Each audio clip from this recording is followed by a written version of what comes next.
नमस्कार प्यारे साथियों, आपका बहुत-बहुत स्वागत है फॉर स्टडी पावर में। तो आज हम लोग यहाँ पर देखने वाले हैं हिस्ट्री का क्लास 12th का वीवीआई 30 ऑब्जेक्टिव क्वेश्चन, ठीक है? ऐसे प्रश्न हम लोग यहाँ पर देखने वाले हैं जो आपके बोर्ड एग्जाम 2026 के लिए बहुत ही ज़्यादा महत्वपूर्ण है। अगर आप लोग ये सारे प्रश्न आप लोग याद रखते हैं तो यहाँ से आपको जो है 10 प्रश्न पक्का आपके एग्जाम में आएगा, ठीक है? तो इस वीडियो को शुरू से अंत तक देखिएगा और आप लोग जो है कमेंट में ज़रूर बताइएगा लास्ट में कि आप लोग 30 में से कितना क्वेश्चन का आंसर सही किए हैं, ठीक है? उससे पहले आप लोग इस क्लास को जल्दी से जल्दी लाइक कर दीजिएगा, अपने दोस्तों के साथ जम करके एक बार शेयर कर दीजिएगा। जो बच्चे नए हमारे साथ जुड़े हैं इस चैनल से, तो आप लोग चैनल को सब्सक्राइब कर लीजिएगा, बेल आइकन कॉल पे सेलेक्ट कीजिएगा। साथ ही साथ आप लोग जो है जितने भी आप लोग को वीडियो दिए जाएँ इस चैनल पर आप लोग शुरू से अंत तक जरूर देखिएगा, ताकि एक भी सब्जेक्ट का वीडियो छूटे ना और उससे इंपॉर्टेंट जो है टॉपिक आपसे छूटे ना, ठीक है? तो चलिए शुरू करते हैं। सबसे पहले हम लोग क्वेश्चन पे जाएंगे, क्वेश्चन पढ़ेंगे और आप लोग क्वेश्चन को देखिएगा, सुनिएगा और आप लोग आंसर लगाते हुए चलिएगा मेरे साथ। पहला सवाल है यहाँ पर, हड़प्पा सभ्यता का प्रमुख नगर कौन था? पहला ऑप्शन है पाटलिपुत्र, दूसरा मोहनजोदड़ो, तीसरा वाराणसी और तीसरा लास्ट है उज्जैन। तो इसका सही जवाब हो जाएगा मोहनजोदड़ो।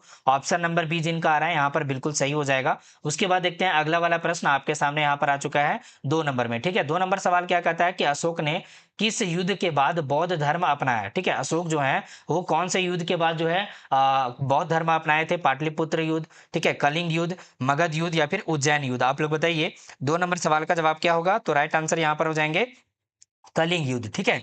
कलिंग युद्ध जो है ये आपका बिल्कुल सही उत्तर हो जाएगा। ऑप्शन नंबर बी वाला आपका राइट आंसर है। उसके बाद अगला वाला प्रश्न आपके सामने यहाँ पर आ जाता है, ध्यान दीजिएगा। सवाल आपके सामने ये रहा 3 नंबर में, ठीक है? 3 नंबर सवाल क्या कहता है कि चंपारण आंदोलन किसके नेतृत्व में हुआ? तो यहाँ पर पहला ऑप्शन है महात्मा गांधी, दूसरा बाल गंगाधर तिलक और तीसरा ऑप्शन है सुभाष चंद्र बोस, लास्ट ऑप्शन है जवाहरलाल नेहरू। तो इनमें से आप लोग सही आंसर क्या बताएंगे? तो इसका सही जवाब हो जाएगा Mahatma Gandhi. Option number A को आप लोग यहाँ पर सही उत्तर करेंगे। उसके बाद अगला प्रश्न आपके सामने यहाँ पर आता है 4 नंबर में। इसमें आपसे सवाल पूछा गया कि इंडिगो विद्रोह कब हुआ था? इंडिगो विद्रोह जो है वो कब हुआ था? 1959 से 60 के बीच में, 1848 के बीच में, सॉरी यहाँ पर 1859 है और ऑप्शन नंबर सी है 1885, लास्ट ऑप्शन है 1905। तो यहाँ पर इंडिगो विद्रोह जो हुआ था वो कौन से समय में हुआ था? तो इसका सही जवाब होगा 1859 से 1860 के बीच में जो है इंडिगो विद्रोह हुआ था। तो हम लोग यहाँ पर आंसर करेंगे ऑप्शन नंबर ए वाला, ठीक है? जिनका ऑप्शन नंबर ए यहाँ पे आ रहा है एकदम राइट आंसर है, सही उत्तर हो जाएगा आपका यहाँ पे। अब अगला वाला प्रश्न पे आ जाइए। नेक्स्ट वाला सवाल आपके सामने यहाँ पर 5 नंबर में आता है। सवाल आपसे पूछा गया है कि भारत छोड़ो आंदोलन कब शुरू हुआ था? 1942 में हुआ था, 1930 में, 1920 या फिर 1919 में? 5 नंबर सवाल का जवाब क्या लगाएंगे? तो इस प्रश्न का जो उत्तर होगा बाबू, राइट आंसर जो एकदम सही सत्य आंसर जो होगा आपका यहाँ पर, वो हो जाएंगे 1942 में, ठीक है? 1942 में जो है भारत छोड़ो आंदोलन शुरू हुआ था। तो हम लोग ऑप्शन नंबर ए को राइट आंसर करेंगे। उसके बाद अगला वाला प्रश्न आपके सामने यहाँ पर आ जाता है 6 नंबर में, जिसमें आपसे सवाल पूछा गया है कि तवारीख ए फिरोज शाही किसने लिखी थी? ठीक है, तवारीख ए फिरोज शाही किसने लिखी थी? तो यहाँ पर अमीर खुसरो हो जाएंगे, बर्नी हो जाएंगे, अबुल फजल हो जाएंगे या फिर इब्न बतूता? आप लोग 6 नंबर प्रश्न का उत्तर बताएंगे और इस सवाल का जो जवाब होगा बाबू, राइट आंसर आप लोग यहाँ पर ध्यान में रखिएगा, बर्नी, ठीक है? बर्नी जो है एकदम परफेक्ट आंसर हो जाएगा, ऑप्शन नंबर बी वाला, ठीक है? अब अगला वाला प्रश्न पे आ जाइए। यहाँ पर नेक्स्ट वाला सवाल है 7 नंबर में। सवाल कहता है कि गदर पार्टी कहाँ स्थापित हुई थी? गदर पार्टी जो है वो कहाँ पर स्थापित हुई थी? बहुत ही प्यारा सा सवाल है और काफी बार आपके एग्जाम में आ चुका है। थोड़ा जो है उल्टा सवाल पूछता है, लेकिन इसी प्रकार का सवाल आपके एग्जाम में आ चुके हैं, ठीक है? तो ध्यान दीजिए, गदर पार्टी कहाँ स्थापित हुई थी? जर्मनी में, अमेरिका में, भारत में या फिर इंग्लैंड में? तो इस प्रश्न का जो सही उत्तर हो जाएगा, राइट आंसर आपके यहाँ पर होंगे, वो हो जाएंगे अमेरिका में, ठीक है? अमेरिका आप लोग याद रखिएगा, ऑप्शन नंबर बी वाला राइट आंसर है। अगर आपको पता हो कि गदर पार्टी कब बना था, आप लोग जो है कमेंट बॉक्स में जरूर से बताएंगे, ठीक है? गदर पार्टी जो है कब बना था, इसके बारे में आप लोग जो है कमेंट बॉक्स में जरूर से लिख के बताएंगे। अब अगले वाले सवाल पे चलते हैं प्यारे बच्चे। सवाल जो है 8 नंबर में आता है कि दिल्ली सल्तनत का पहला शासक कौन था? दिल्ली सल्तनत का पहला शासक कौन था? तो कुतुबुद्दीन ऐबक था, इल्तुतमिश था, बलबन या फिर अलाउद्दीन खिलजी? बताइए 8 नंबर सवाल का जवाब यहाँ पर क्या होंगे? तो सही उत्तर हो जाएंगे प्यारे बच्चे कुतुबुद्दीन ऐबक, जो कि ऑप्शन नंबर ए में आपके राइट आंसर है, सही उत्तर हो जाएंगे। क्लियर है? अगले वाले सवाल पे आ जाइए। नेक्स्ट वाला सवाल यहाँ पर आ चुका है आपके सामने 9 नंबर में। सवाल कहता है कि अल हिलाल पत्रिका का संपादन किसने किया? ठीक है, सवाल है आपके सामने। पहला ऑप्शन है महात्मा गांधी जी, दूसरा मौलाना अबुल कलाम आजाद, तीसरा ऑप्शन है जवाहरलाल नेहरू और लास्ट ऑप्शन है मोहम्मद अली जिन्ना। तो यहाँ पर 9 नंबर सवाल का जवाब क्या बताएंगे? तो इस प्रश्न का उत्तर हो जाएगा मौलाना अबुल कलाम आजाद, ठीक है? तो ऑप्शन नंबर बी को आप लोग याद रखेंगे, ये आपका सही जवाब होगा। अब अगले वाले सवाल पे आ जाइए। नेक्स्ट वाला प्रश्न आपके सामने यहाँ पर है कि पृथ्वीराज चौहान और मोहम्मद गौरी के बीच कौन सा युद्ध हुआ था? ठीक है, किनके किनके बीच? तो मोहम्मद गौरी और पृथ्वीराज चौहान के बीच। ठीक है, तो कौन सा युद्ध हुआ था बाबू? पानीपत का युद्ध हुआ था, तराइन युद्ध हुआ था, ठीक है, बक्सर का युद्ध या फिर पलासी का युद्ध। आप लोग को 10 नंबर सवाल पे जवाब लगा देना है। तो इस प्रश्न का उत्तर होगा तराइन युद्ध। ठीक है, तराइन का युद्ध हुआ था पृथ्वीराज चौहान और मोहम्मद गौरी के बीच। तो हम लोग ऑप्शन नंबर बी को हम लोग राइट यहाँ पर राइट आंसर करेंगे, सही जवाब होगा। ठीक है, जिनका ऑप्शन नंबर बी है एकदम परफेक्ट जवाब है। अगला वाला सवाल पे आ जाइए। 11 नंबर सवाल आपसे पूछा जा रहा है कि अकबर का दरबारी इतिहासकार कौन था? ठीक है, अकबर का दरबारी इतिहासकार कौन था? अबुल फजल, बीरबल, तानसेन या फिर टोडरमल? बताइए। 11 नंबर सवाल का जवाब हम लोग क्या लगाएंगे यहाँ पर? तो इस प्रश्न का जो उत्तर हो जाएगा बाबू, राइट आंसर ये हो जाएंगे अबुल फजल। ऑप्शन नंबर ए को आप लोग यहाँ पर राइट आंसर करेंगे, सही जवाब लगा देंगे। ठीक है, अब अगले वाले सवाल आपके सामने आपके स्क्रीन पर यहाँ पर 12 नंबर में है कि दांडी मार्च कब हुआ था? ठीक है, दांडी मार्च जो हुआ था वो कब हुआ था बाबू? 1930 में, 1935 में, 1942 में या फिर 1920 में, है ना? तो आप सही बच्चे जल्दी जल्दी 12 नंबर सवाल का जवाब लगा दीजिएगा कि इस सवाल का जो जवाब हो जाएंगे राइट आंसर ये क्या होंगे। क्लियर? तो यहाँ पर 12 नंबर सवाल का जो जवाब हो जाएगा राइट आंसर ये हो जाएंगे 1930 में दांडी मार्च जो है शुरू हुआ था। ठीक है, ये कहाँ से शुरू हुआ था इसके बारे में आप लोग को जो है आंसर करना है कमेंट बॉक्स में। ठीक है, सारे बच्चे बताएंगे कि ये जो है दांडी मार्च कहाँ से शुरू हुआ था, कौन सी जगह से। क्लियर? तो अगला वाला सवाल पे आ जाइए। नेक्स्ट वाला सवाल आपके सामने यहाँ पर आता है 13 नंबर में। इसमें आपसे सवाल पूछा गया कि हिंद स्वराज पुस्तक किसने लिखी, है ना? हिंद स्वराज पुस्तक जो है किसने लिखी? तो यहाँ पर पहला ऑप्शन है नेहरू जी, दूसरा सुभाष चंद्र बोस, तीसरा महात्मा गांधी और लास्ट ऑप्शन बाल गंगाधर तिलक। आप लोग बताइए 13 नंबर सवाल का जवाब क्या बोलेंगे? तो इस प्रश्न का उत्तर हो जाएगा महात्मा गांधी जी। ठीक है, महात्मा गांधी जी आपके राइट आंसर हो जाएंगे। ऑप्शन नंबर सी को एकदम परफेक्ट आंसर यहाँ पर आप लोग लॉक कर लेंगे। और उसके बाद अगले वाले सवाल पे आ जाइएगा। अगला प्रश्न आपके सामने यहाँ पर 14 नंबर में है कि अजंता गुफाएं किससे संबंधित है? अजंता गुफाएं जो है वो किससे संबंधित है? जैन धर्म से, बौद्ध धर्म से, हिंदू धर्म से या फिर सिख धर्म से? आप लोग बताएंगे 14 नंबर सवाल का जवाब। इस प्रश्न का क्या उत्तर होगा? तो प्यारे बच्चों यहाँ पर जो जवाब होंगे राइट आंसर वो हो जाएंगे बौद्ध धर्म। ठीक है, बौद्ध धर्म से संबंधित है। तो हम लोग यहाँ पर राइट आंसर करेंगे सर जी ऑप्शन नंबर बी वाला, बिल्कुल सही है। अब अगला सवाल पे आ जाइए। नेक्स्ट वाला प्रश्न आपके सामने यहाँ पर आता है 15 नंबर में। इसमें आपसे सवाल पूछा गया कि चोल वंश की राजधानी कहाँ स्थित थी, इसके बारे में बताना है। ठीक है, चोल वंश का जो राजधानी था वो कहाँ पर था? कांची में था, तंजौर में था, मदुरै में या फिर पाटलिपुत्र में? आप लोग बताइए 15 का जवाब क्या बोलेंगे बाबू? तो इसका सही उत्तर हो जाएगा तंजौर। ठीक है, तंजौर में था चोल वंश का राजधानी। तो आप लोग यहाँ पर ऑप्शन नंबर बी को राइट आंसर करेंगे, आपका सही जवाब हो जाएगा ऑप्शन नंबर बी। टेस्ट लगाना तो आपके लिए एक वेबसाइट अवेलेबल है जहाँ पे आप हर एक सब्जेक्ट का हर एक चैप्टर का आसानी से सीक्वेंस वाइज टेस्ट लगा सकते हैं। तो वो साइट का नाम आपको बताते हैं, आपको लेके चलते हैं वहाँ पे। आप सारे बच्चे वहाँ पे देखिएगा और बढ़िया से आप लोग टेस्ट लगाइएगा। सबसे पहले आपको आना होगा गूगल बाबा पे और यहाँ पे आपको लिखना होगा फॉर स्टडी पावर। ठीक है, आप यहाँ पर फॉर स्टडी पावर लिखेंगे, उसके बाद इसको सर्च कर दीजिएगा। सर्च करने के बाद ये पहला वाला जो लिंक आपके सामने यहाँ पे दिख रहा है, ठीक है, इस पहले वाले लिंक पे आप लोग क्लिक करेंगे, है ना? इस वाले लिंक पे आप लोग को क्या करना है? क्लिक कर देना है और क्लिक करने के बाद आपको जो है नया इंटरफेस पे ले जाया जाएगा। ठीक है, तो इस पे क्लिक करते हैं और क्लिक करने के बाद यहाँ पर नया इंटरफेस आपके सामने इस तरह का ऑप्शन जो है शो करेगा। आपके इंटरफेस जो है इस तरह से ओपन हो जाएंगे। उसके बाद आपको यहाँ पर देखेंगे क्लास 8, 9, 10, 11, 12। ठीक है, तो आपको अगर जो भी आपका क्लास होगा, जैसे क्लास 12 में है या फिर क्लास 11 में है, ठीक है, तो यहाँ पर टेस्ट अवेलेबल है, आप लोग को क्लास पे क्लिक करना होगा। ठीक है, यहाँ पे जैसे ही क्लास पे क्लिक करते हैं आप लोग इस पे क्लिक कीजिएगा और क्लिक करने के बाद नया इंटरफेस आपके सामने खुलकर आ जाएगा जैसे इस प्रकार से। और आप नीचे में स्क्रॉल कीजिएगा, स्क्रॉल करते हुए आप लोग यहाँ पर लिखेंगे कुछ चीजें बताई हुई है, तो आप यहाँ पर इसको पढ़ सकते हैं बढ़िया से। ठीक है, उसके बाद नीचे आएंगे आप लोग तो आपको यहाँ पर जो आर्ट्स का दिखेगा, आर्ट्स का जो ऑल सब्जेक्ट का जो study material and test series आपको यहाँ पर दिखेगा। तो आप लोग यहाँ पर जो है जो आपका सब्जेक्ट हो, जैसे हिस्ट्री हो या फिर हिंदी हो, ज्योग्राफी हो, पॉलिटिकल हो, सोशियोलॉजी हो, है ना, तो आप लोग इस पे क्लिक कीजिएगा। जैसे मैं हिस्ट्री पे क्लिक करता हूँ, यहाँ पे क्लिक करने के बाद आपके सामने ये इंटरफेस ओपन हो जाएगा और ओपन होने के बाद आप नीचे में स्क्रॉल करेंगे तो आपको यहाँ पर दिख जाएगा आपका जो चैप्टर हिस्ट्री में जो भी चैप्टर है, जैसे 12 का हिस्ट्री में जो चैप्टर है आपका वो आपको यहाँ पर दिख जाएगा। उसमें आप लोग को जो लिंक मिल जाएगा और जिस लिंक पे क्लिक करेंगे तो उस चैप्टर पे पहुंच जाएंगे, वहाँ पे आपको इंपॉर्टेंट वाला क्वेश्चन टेस्ट सीरीज आपको दिखेगा। तो हम क्लिक करते हैं, क्लिक करने के बाद देखिए ओपन हो रहा है और ओपन होने के बाद आप देखिएगा यहाँ पे नीचे में क्वेश्चन दिया हुआ है और क्वेश्चन के नीचे में आपको यहाँ पर जैसे ही ऑब्जेक्टिव खत्म होगा उसके बाद आपको यहाँ पर जो टेस्ट नजर आएगा। ठीक है, ये टेस्ट और इस टेस्ट में आपको भाग लेना है तो आप लोग को स्टार्ट वाले बटन पे क्लिक करना होगा और यहाँ पे क्लिक करने के बाद देखिएगा यहाँ पे जब क्लिक करते हैं तो यहाँ पे नाम लिखने के लिए आएगा, तो आप अपना नाम लिख दीजिएगा। जैसे मेरा नाम संतोष है तो मैं अपना नाम लिख देता हूँ। ठीक है, आप लोग पूरा नाम लिखेंगे यहाँ पे, उसके बाद नेक्स्ट पे क्लिक करेंगे और ये जो है टेस्ट आपको ओपन हो जाएगा। इसमें आपको 20 क्वेश्चन दिया गया है, ठीक है, और समय भी आपको यहाँ पर दिया गया है। आप एक एक करके सभी क्वेश्चन का आंसर लगाते हुए चलेंगे और नेक्स्ट वाले बटन पे क्लिक करेंगे तो अगला प्रश्न आते जाएगा। ठीक है, इसी तरह से आप लोग जो है इस टेस्ट को पूरा जो है लगाइएगा। जितने भी आपके चैप्टर हैं, जितने भी आपके सब्जेक्ट हैं, सारे का जो है टेस्ट बना हुआ है। ठीक है, जो नहीं बना हुआ वो बन रहा है। ठीक है, आप लोग को जो है ये सारा चीज मिल जाएगा एक ही जगह पर, कहाँ पे? तो फॉर स्टडी पावर जो है वेबसाइट पे। ठीक है, तो आप लोग को बढ़िया से जो है टेस्ट लगा देना है और इसी प्रकार से आपको रेगुलर टेस्ट लगा। अगले वाले प्रश्न पे आ जाएंगे आप लोग यहाँ पर 16 नंबर में। इसमें आपसे सवाल पूछा गया कि प्रथम गोलमेज सम्मेलन कब हुआ था? 1930 में हुआ था, 1931, 1932 या फिर 1927 में? आप लोग बताइए 16 नंबर सवाल का जवाब क्या बोलेंगे? तो इस प्रश्न का उत्तर हो जाएगा 1930 ईस्वी में जो है प्रथम गोलमेज सम्मेलन हुआ था। ठीक है, तो आप लोग ऑप्शन नंबर ए को राइट आंसर करेंगे। अगला वाला सवाल आपके सामने यहाँ पर आता है 17 नंबर में। सवाल आपसे पूछा जा रहा है यहाँ पर कि स्वराज पार्टी की स्थापना किसने की थी? स्वराज पार्टी जो है वो किसका स्थापना जो हुआ वो किनके द्वारा किया गया था? किसने किया था बाबू? तो नेहरू और पटेल जी किए थे, सुभाष चंद्र बोस जी किए थे, या फिर यहाँ पर मोतीलाल नेहरू और चित्तरंजन दास किए थे, या फिर तिलक और गोखले किए थे, है ना? तो यहाँ पर 17 नंबर सवाल का जवाब लगाना है आप लोगों को। इस प्रश्न का उत्तर हो जाएगा मोतीलाल नेहरू जी और चित्तरंजन दास जी। ठीक है, इन्होंने स्वराज पार्टी की स्थापना की थी। तो ऑप्शन नंबर सी को आप लोग यहाँ पर राइट आंसर करेंगे। अगले वाले सवाल पे आ जाइएगा। सवाल आपके सामने यहाँ पर 18 नंबर में है कि रामचरितमानस किसने लिखी। ठीक है, रामचरितमानस जो है वो किसने लिखी? तुलसीदास जी, कबीर जी, सूरदास जी या फिर जो है रैदास जी। आप लोग बताइए 18 नंबर सवाल का प्यारा सा आंसर क्या होगा?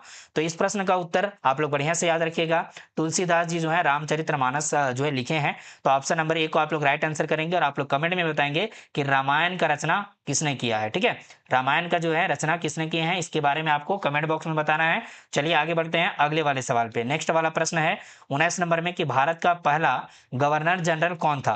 वारेन हेस्टिंग्स था, Lord Curzon, Lord Dalhousie, Robert Clive. आप लोग बताएंगे कि 19 नंबर प्रश्न का जो उत्तर हो जाएगा राइट आंसर ये क्या हो जाएंगे बाबू? तो यहाँ पर प्रश्न का जो सही जवाब है वो वारेन हेस्टिंग्स हो जाएगा। भारत का पहला गवर्नर जनरल जो थे वो थे Warren Hastings. Option number A को आप लोग यहाँ पर राइट आंसर करेंगे। अब अगला वाला सवाल आपके सामने ये रहा। 20 नंबर में सवाल आपसे पूछा जा रहा है कि पाकिस्तान शब्द का प्रयोग सबसे पहले किसने किया? ठीक है, पाकिस्तान जो शब्द है यहाँ पर, ठीक है, पाकिस्तान ये शब्द सबसे पहले किसने प्रयोग किया था? जिन्ना ने किया था, इकबाल, रहमत अली या फिर जो लिकायत अली। आप लोग बताएंगे 20 नंबर सवाल का जवाब क्या होगा? तो इसका सही जवाब हो जाएगा, आप लोग याद रखेंगे कि रहमत अली जो है, रहमत अली, ठीक है, इन्होंने पहली बार पाकिस्तान का जो है नाम प्रयोग किया था। तो यहाँ पर ऑप्शन नंबर सी को आप लोग राइट आंसर करेंगे और उसके बाद अगले वाले प्रश्न पे आ जाएंगे बाबू। नेक्स्ट वाला सवाल जो है 21 नंबर में आ चुका है आपके सामने। यहाँ पर पूछा जा रहा है, क्या पूछा जा रहा है आपसे यहाँ पर? चलिए ध्यान दीजिएगा, किस शासक को लाल किला निर्माण का श्रेय दिया जाता है? ठीक है, लाल किला जो निर्माण हुआ उसका श्रेय किसे दिया जाता है? कौन से शासक को दिया जाएगा? तो यहाँ पर अकबर जी को, ठीक है, या फिर जो है यहाँ पर औरंगजेब, शाहजहां या फिर बाबर। आप लोग बताइए 21 नंबर सवाल का जवाब क्या बोलेंगे आप लोग यहाँ पर? तो राइट आंसर हो जाएंगे शाहजहां। ठीक है, शाहजहां जो थे वो यहाँ पर जो है लाल किला निर्माण करने का जो है इनको जो है श्रेय दिया जाता है। तो ऑप्शन नंबर सी को आप लोग यहाँ पर राइट आंसर करेंगे, 21 नंबर सवाल का जवाब हो जाएगा। और उसके बाद अगला प्रश्न आपके सामने यहाँ पर आ जाता है 22 नंबर में, कहता है कि महात्मा गांधी दक्षिण अफ्रीका कब गए थे? ठीक है, महात्मा गांधी जी जो थे वो दक्षिण अफ्रीका कब गए थे? 1893 में, 1895, 1897 या फिर 1900 ईस्वी में, है ना? तो यहाँ पर 22 का जो जवाब हो जाएगा राइट आंसर ये हो जाएंगे 1893 ईस्वी में जो है महात्मा गांधी जी दक्षिण अफ्रीका गए थे। तो ऑप्शन नंबर ए को आप लोग यहाँ पर राइट आंसर करेंगे, सही जवाब लगा देंगे। ठीक है, अब अगले वाले सवाल पे आ जाइए बाबू। नेक्स्ट वाला सवाल आपका यहाँ पर 23 नंबर में है कि अभिनव भारत संगठन किसने बनाया था? ठीक है, अभिनव जो है भारत संगठन किसने बनाया था? क्या नाम है संगठन का? अभिनव भारत। और ये जो है संगठन किसने बनाया? सावरकर जी, गांधी जी, नेहरू जी या फिर तिलक जी। बताइए 23 नंबर सवाल का जवाब क्या बोलेंगे? तो इसका सही जवाब होगा सावरकर जी ने जो है इस संगठन को बनाया था। तो ऑप्शन नंबर ए को हम लोग यहाँ पर क्या करेंगे? राइट आंसर कर लेंगे, सही जवाब हो जाएगा हमारा। ठीक है, ओके, आगे बढ़ते हैं। सवाल 24 नंबर में आता है आपका कि किसने सत्यार्थ प्रकाश लिखा था? किसने जो है क्या लिखा था? सत्यार्थ प्रकाश। ये जो है किसने लिखा था? महर्षि दयानंद सरस्वती जी, स्वामी विवेकानंद जी, राम मोहन राय जी या फिर ईश्वर चंद विद्यासागर जी। आप लोग बताइए 24 नंबर सवाल का जो जवाब हो जाएगा बाबू राइट आंसर यहाँ पे वो क्या होंगे आपके? ठीक है, तो आप लोग बढ़िया से याद रखिएगा कि सत्यार्थ प्रकाश जो लिखे हैं वो महर्षि दयानंद सरस्वती जी लिखे हैं। तो ऑप्शन नंबर ए को आप लोग यहाँ पर राइट आंसर करेंगे और उसके बाद अगले वाले सवाल पे आ जाएंगे आप लोग यहाँ पर 25 नंबर में। ठीक है, 25 नंबर वाला सवाल क्या कहता है आपसे कि किस युद्ध के बाद ईस्ट इंडिया कंपनी का प्रभुत्व स्थापित हुआ? ठीक है, कौन से युद्ध के बाद ईस्ट इंडिया कंपनी का जो है प्रभुत्व स्थापित हुआ था, है ना? तो यहाँ पर बक्सर का युद्ध होगा, प्लासी का युद्ध, पानीपत का युद्ध या फिर तराइन का युद्ध। आप लोग बताइए 25 का जवाब क्या बोलेंगे? तो इसका सही जवाब हो जाएगा प्लासी का युद्ध के बाद जो है ईस्ट इंडिया कंपनी का प्रभुत्व स्थापित हुआ था। तो ऑप्शन नंबर हम लोग क्या लिखेंगे सर? ऑप्शन नंबर बी वाला हमारा जवाब बिल्कुल सही हो जाएगा। और उसके बाद अगले वाले प्रश्न पे आ जाएंगे आप लोग यहाँ पर 26 नंबर में सवाल आपसे पूछा जा रहा है यहाँ पे कि भारतीय राष्ट्रीय कांग्रेस की स्थापना कब हुई थी? भारतीय राष्ट्रीय कांग्रेस की स्थापना कब हुई थी बाबू? 1880 में, 1885 में, 1890 या फिर 1900 में? तो आप लोग को पता है बहुत ही आसान सा सवाल है और काफी फेमस सवाल है। ठीक है, कई बार आपके एग्जाम में आ चुके हैं ये सवाल। तो 1885 आप लोग बढ़िया से याद रखिएगा कि भारतीय राष्ट्रीय कांग्रेस की स्थापना हुई थी। तो ऑप्शन नंबर बी को आप लोग यहाँ पर राइट आंसर करेंगे। अब इसके बाद अगले वाले सवाल पे आ जाइएगा आप लोग यहाँ पे। सवाल आपके सामने यहाँ पर 27 नंबर में है कि तख्त ए ताउस किस शासक ने बनवाया था? ठीक है, तख्त ए ताउस जो है वो कौन से शासक ने बनवाया था? बाबर, अकबर, शाहजहां या फिर औरंगजेब? बताइए 27 नंबर सवाल का जवाब क्या बोलेंगे आप लोग यहाँ पर? सारे बच्चे जवाब लगा दीजिए एकदम फटाफट से, कमेंट बॉक्स एकदम भर जाना चाहिए सारे बच्चों के आंसर से, है ना? तो जल्दी जल्दी बताइए बाबू, एकदम फटाफट से जवाब लगा दीजिए। इस प्रश्न का उत्तर हो जाएगा शाहजहां, जो कि ऑप्शन नंबर सी जो है एकदम परफेक्ट आंसर होगा। और उसके बाद अगला प्रश्न आपके सामने आपके स्क्रीन पे ये रहा 28 नंबर में, कहता है कि भगत सिंह को किस घटना में फांसी दी गई? ठीक है, भगत सिंह को किस घटना में फांसी दी गई थी? जलियांवाला बाग, लाहौर षड्यंत्र केस, चंपारण आंदोलन, असहयोग आंदोलन। बताइए आप लोग यहाँ पर इनमें से सही उत्तर क्या बताएंगे? 28 नंबर सवाल का जवाब क्या होगा? तो इसका सही उत्तर हो जाएगा लाहौर षड्यंत्र केस। ठीक है, यहाँ पर जो है भगत सिंह को जो है जो फांसी दिया गया था, किस जुर्म में दिया गया था? तो षड्यंत्र रचने के लिए लाहौर में षड्यंत्र रचा गया था, जिसके तहत जो है यहाँ पर पार्लियामेंट में बम जो है फोड़ा गया था। ठीक है, तो ये जो है यहाँ पर ऑप्शन नंबर बी आपका राइट आंसर हो जाएगा। और उसके बाद अगले वाले सवाल पे चले हम लोग। तो 29 नंबर सवाल आपके सामने आ चुका है यहाँ पे। इसमें आपसे सवाल पूछा गया कि भारत कोकिला किसे कहा जाता है? भारत कोकिला जो है वो किसे कहा जाता है? सरोजिनी नायडू को, एनी बेसेंट को, विजय लक्ष्मी पंडित या फिर कमला नेहरू जी को? तो आप लोग बताइए 29 का जवाब क्या बोलेंगे? तो इसका सही जवाब हो जाएगा भारत की कोकिला। ठीक है, भारत कोकिला किन्हें बोला जाता है? सरोजिनी नायडू को बोला जाता है। तो ऑप्शन नंबर ए को हम लोग यहाँ पर राइट आंसर जो है यहाँ पर लगाएंगे। उसके बाद अगले वाले सवाल पे आ जाएंगे आप लोग। यहाँ पर 30 नंबर में सवाल आपसे पूछा जा रहा है यहाँ पर कि डेक्कन कॉलेज कहाँ स्थित है? डेक्कन कॉलेज जो है वो कहाँ पर स्थित है? पुणे में, मुंबई में, कोलकाता में या फिर चेन्नई में? आप लोग बताइए 30 नंबर सवाल का जवाब क्या बोलेंगे? तो इस प्रश्न का उत्तर हो जाएगा डेक्कन कॉलेज जो है वो पुणे में स्थित है। ठीक है, तो ऑप्शन नंबर ए को आप लोग यहाँ पर राइट आंसर करेंगे। तो मैं आपको यहाँ पर टॉप 30 क्वेश्चन यानी टॉप जो है 30 क्वेश्चन मैं आप लोग को यहाँ पर बता दिया हूँ। आप लोग कमेंट बॉक्स में मुझे ये बताइए कि 30 में से आप लोग कितना जो है आंसर सही किए हैं अपने मन से। ठीक है, सारे बच्चे बताएंगे। और जो बच्चे क्लास को लाइक नहीं किए फटाफट से लाइक कर दीजिएगा, अपने दोस्तों के साथ जम करके एक बार शेयर कर दीजिएगा क्लास को। जो बच्चे नए हैं इस चैनल पर, आप लोग चैनल को सब्सक्राइब करके बेल आइकन कॉल पे सेलेक्ट कर लेंगे। और इसी तरह का वीडियो आपको जो है प्रतिदिन मिलते रहेगा। लाइव क्लास भी आप लोग का जो है शाम में 6 बजे से 10 बजे तक आप लोग जो है देख सकते हैं। वहाँ पे आप लोग जो अपना रिवीजन कर सकते हैं, आप लोग लेक्चर देख सकते हैं। ये सारा सुविधा आप लोग को दिया गया है। ठीक है, और मैं आप लोग को जो है बताना चाहूँगा कि आप लोगों के लिए ऐप भी बनवा दिया गया है। ठीक है, तो मोबाइल ऐप का नाम है मोबाइल ऐप। ठीक है, इसमें आप लोग को क्या-क्या मिलेगा मैं आप लोग को अभी डिस्कस कर दूँगा यहाँ पे कि क्या-क्या आप लोग को सुविधा दी गई है यहाँ पे मोबाइल ऐप में।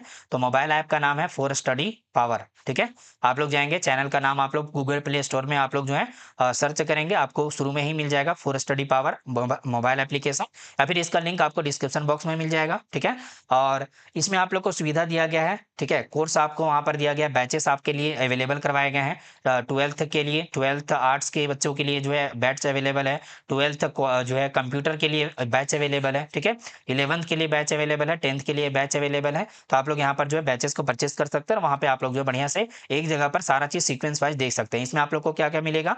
तो इसमें आपको जो है लेक्चर मिलेगा, मतलब कॉन्सेप्ट आपका जो है क्लियर होगा यहाँ पे। दूसरा यहाँ पर जो है ये जो लेक्चर होगा वो लाइव और रिकॉर्डेड दोनों होगा। ठीक है, अगर जो आप लोग छूट जाते हैं, लाइव नहीं देख पाते, तो आपका रिकॉर्डेड क्लास वहाँ पर रहेगा, आप लोग बाद में भी देख सकते हैं। दूसरी बात, यहाँ पर आपको नोट्स मिल जाएँगे एकदम बहुत ही परफेक्ट वाला, आसानी से समझने वाला।